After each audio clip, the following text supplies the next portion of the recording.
local man is set to retire from the grocery store where he's worked for half a century. He started bagging groceries at the H-E-B here in Temple 50 years ago, and he never left. Channel 6 News reporter Curtis Quillen is outside that H-E-B store on Adams Avenue with his story. Curtis.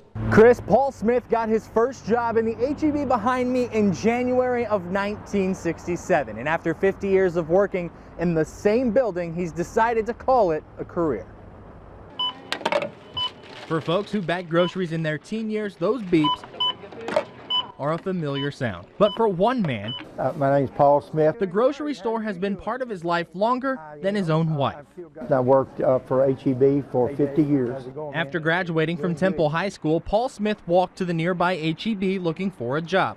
He started that afternoon bagging groceries. 2 weeks later, he got the first of several promotions, eventually becoming a manager years later. During his half-century of serving customers, Paul says he's tried to connect with them. I like to read the paper and like the weddings and anniversaries and all that. And if their kids play football for the Wildcats or some other teams, you know, I have something to talk to them about that means something to them. And there's no customers that he doesn't know. So it's a great resource to the top manager to have somebody like Paul in the store. Trying to stay warm?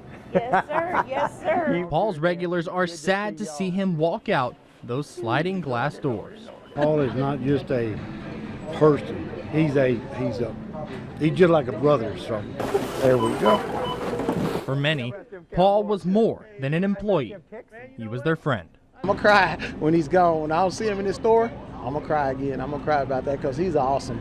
He's awesome. Paul Smith wasn't just filling bags. He was filling hearts. Some customers tell me they remember Paul dressed up as Santa. A few of them even have pictures of their grandkids with Paul. As for what's next, Paul says it's time to focus on his hobbies, which include motorcycle racing and showing cars. Chris? All right, Curtis Quillen at the H-E-B right down the road from us. Curtis, thanks so much.